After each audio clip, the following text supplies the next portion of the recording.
I'm terminating your employment effective today with the authority of the branch manager. Thank you for your hard work until now. Approaching retirement, I had stepped back from the hectic front desk duties to work in a less demanding back office role. Our new, young, and energetic branch manager started purging anything he deemed unnecessary or obstructive in the name of reform. Not just things, but duties and people too. I don't understand why I'm being fired. To which the manager, with an utterly bothered look, bluntly said, You're in the way.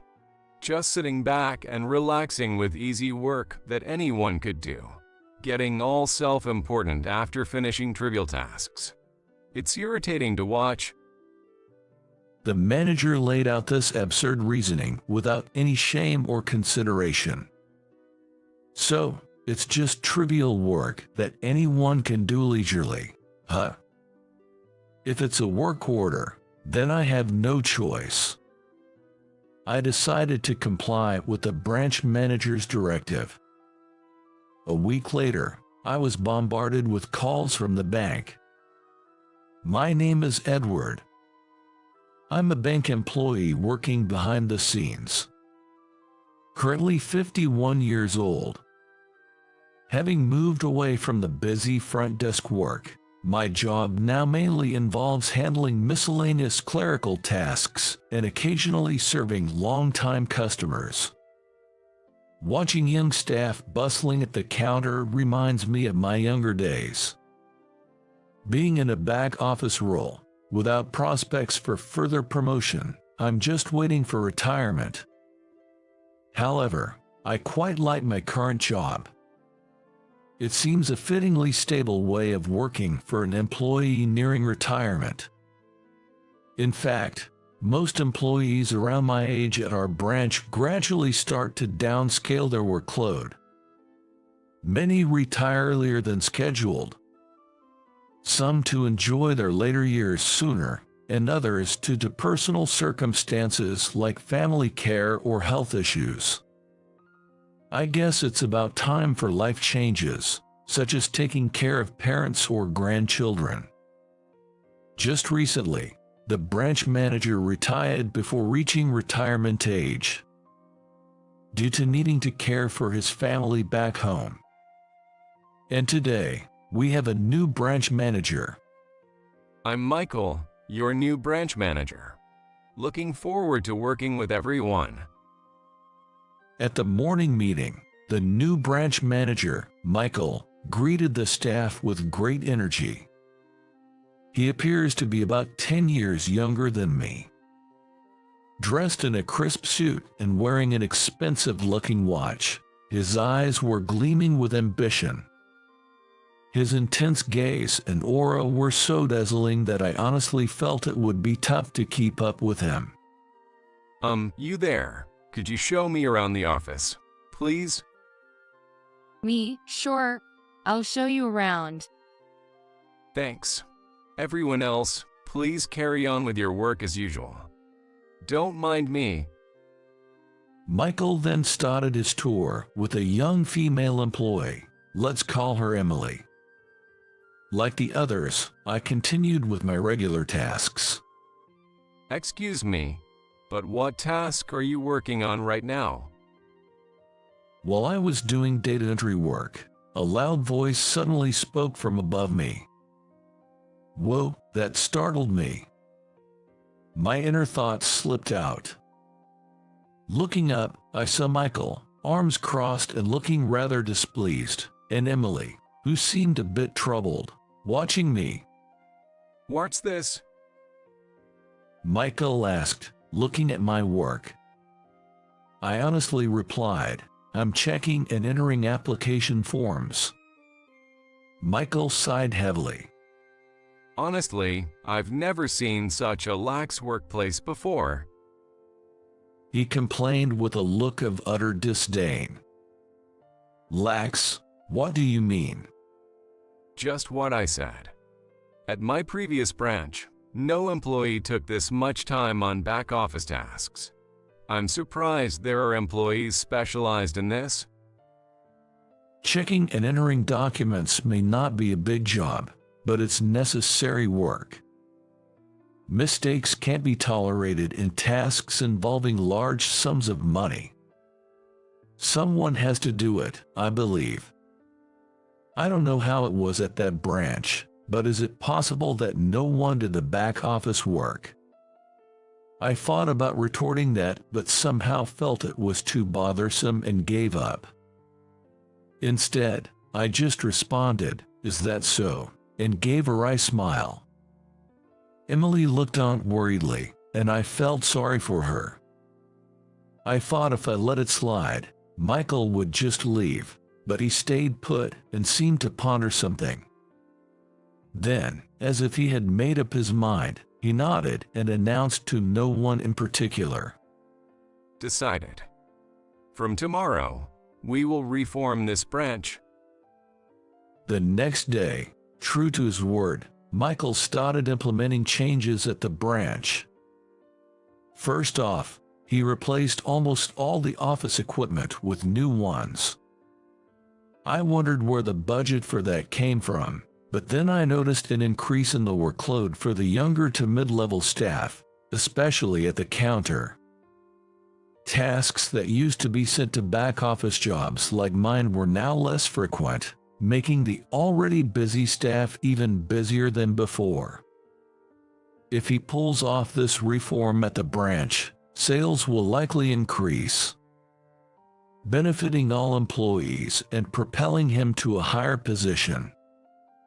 I heard from the younger staff that Michael was talking ambitiously about this. But since his arrival, there has been a slight improvement in the performance of the junior staff, perhaps due to his strict guidance. As for me, watching Michael and the younger staff, I thought to myself, youth is incredible, as if it were someone else's concern. So, I never imagined that this reform would turn against me. One day, Michael called me into his office. I was a bit surprised since he hadn't spoken to me directly since his first day. "Do you need something?" Yes, I'll keep it brief because I'm busy. he said while thrusting a piece of paper at me. I'm terminating your employment effective today with the authority of the branch manager. Thank you for your hard work. "Yes," I replied, tilting my head reflexively. Michael's voice was so loud that other nearby employees could hear the sudden termination notice, causing a stir. I thought I had misheard, but the document clearly stated it was a notice of dismissal. You will be compensated fairly for your work so far, and we will handle the difficult procedures. So please pack your belongings and leave. Michael spoke quickly and then turned his back on me, hurrying back to his work. Completely baffled, I pressed him for an explanation. "Wait a minute, why am I being fired? Did I do something to harm the branch?" Despite my serious tone, Michael didn't look at me and simply said, We'll properly handle the retirement encouragement. "That's not what I'm talking about. I'm asking if I've violated any work regulations or made a major mistake. This is wrongful dismissal." Michael sighed with annoyance and finally faced me. You've violated the duty of diligent service. Bank officers and employees must be aware of their public mission and strive for fairness and efficiency in performing their duties, as the regulations state. "Why am I accused of violating that? Please be specific." What a hassle. You don't try to keep up with new equipment or systems and still use outdated ones, causing delays, don't you see? Michael rattled off furtively and quickly. Have I ever caused a delay in work deadlines? I don't think I've caused any delays. It's a waste of time when young employees have to teach you how to use new equipment, or when they have to wait for your confirmation, disrupting smooth operations. That's quite a far-fetched accusation, I said, anger seeping through my words. Michael clicked his tongue and stepped closer to me, glaring intimidatingly. You're in the way. Michael said dismissively. While other employees are busy working, you're just sitting back and relaxing with easy work that anyone could do, getting all self-important after finishing trivial tasks. It's frustrating to watch. It seemed like Michael wasn't even trying to hide his malice anymore, speaking recklessly to someone older than him. I'm neither relaxing nor arrogant. So, you're saying you want to fire me not because I'm causing losses to the branch, but because you find me annoying. Confronted with Michael's irrational logic, I somehow became calm and stated that, Think whatever you want. Layoffs for staff restructuring aren't uncommon. Would you gone? We can hire capable young employees when the time is right. Michael replied with a sneer. Termination without a rational reason is an abuse of authority. Moreover, the back office work assigned to Edward by the previous manager is supposed to continue this term. Emily, who had been watching us argue, spoke up timidly. Following her, other employees started muttering, "Yeah, it's an abuse of authority." Then, as of now, I declare back office work abolished. Michael shouted, not caring who heard. It was lucky that there were no customers around after hours. I'm the current manager. The previous one might have tolerated it, but I won't have incompetence in my branch. If anyone objects, they're fired too. There's plenty of replacements. The other employees quickly looked away.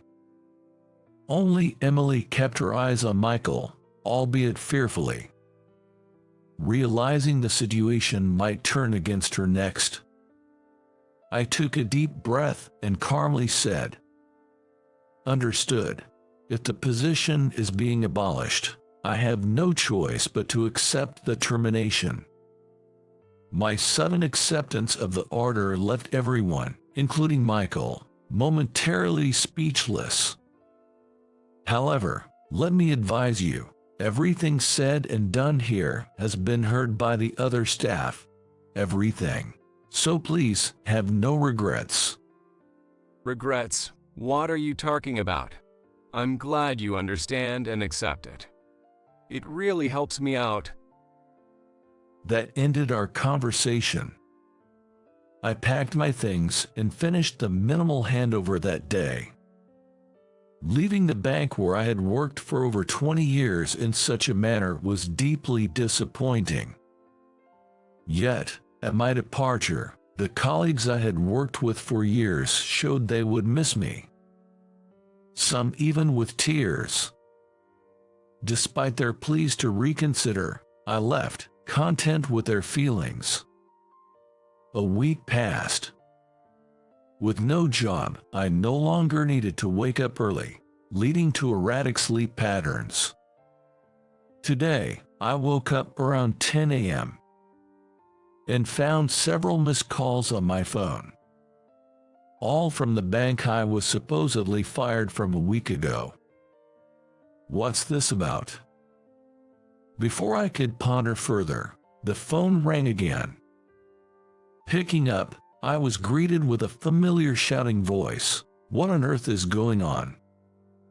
"Wow, what? Is that you, Michael? What's this all of a sudden?" What do you mean, what? What did you do? Tell me the truth. "I have no idea what you're talking about. Start from the beginning, please." Michael then explained that days after my departure, several major clients threatened to close their accounts. The bank's internal operations were nearly collapsing, unable to function properly.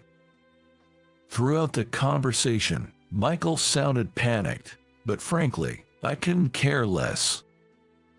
"That's why I warned you," I said, with a look of disdain. In my first year working at the bank's counter, lacking confidence in my abilities, I spared no effort to improve my communication skills. Eventually, I could handle even the most difficult customers or complex explanations effortlessly. In my 50s, the customers I occasionally dealt with were those who had long relied on me. They trusted me more than anyone else for my clear and concise explanations, including some of Michael's mentioned major clients. Wealthy individuals are careful with their money and won't entrust their significant assets to a bank where they can't trust the people. That's what I always prioritize: trust with clients. In just 1 week, this person lost their trust I built over 20 years. At that point, my feelings transcended anger and sadness. I was simply astounded.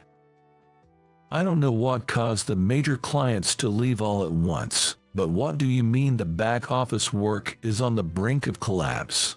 I thought those trivial jobs anyone could do were supposed to be easy and comfortable. I tried speaking in a rare sarcastic tone. I knew that administrative work wasn't something that could be done casually alongside other tasks, and deliberately used the same words that Michael had previously said to me. Having stepped back from customer-facing duties as I neared 50, I had taken on most of the processing work that other staff couldn't manage. Though each task in processing work was simple, the sheer volume meant it took as much time and effort as customer service. Spending all day with numbers and documents is more exhausting than one might think, causing many to burn out quickly.